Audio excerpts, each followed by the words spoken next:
искам да кажа, че днес е ден, в който се почва нещо ново. Става ново начало, ново летоброение при рождението на нашия Господ Исус Христос. Така че искам да поканя моя брат Метко да дойде и моята сестра Снежа. Заповядай.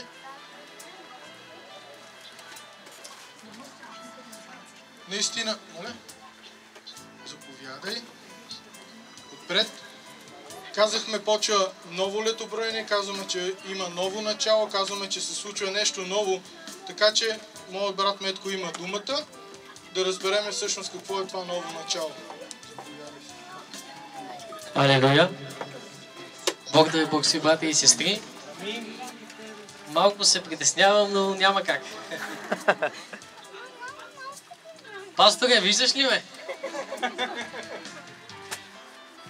Тук те замествам, пасторе. Трябва слово вече да казвам. Но познай къде е това слово. В Песен на песните, 4 глава. Алелуя!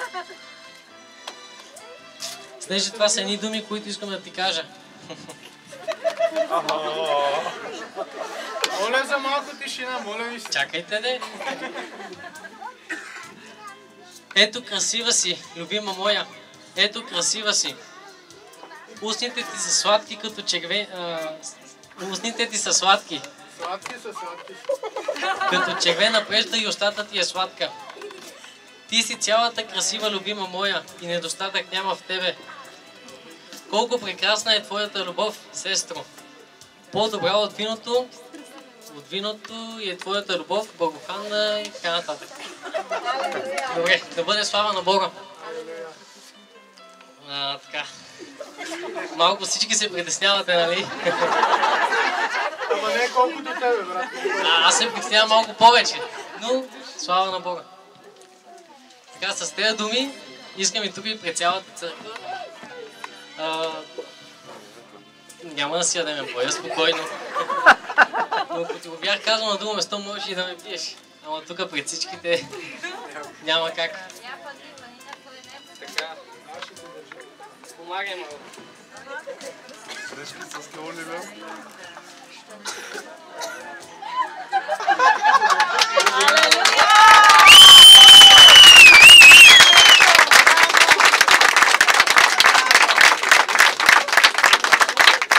Малко неочаквано за всичките, но исках да бъде в този ден. Никой не знаеше. Нашите гледат ли?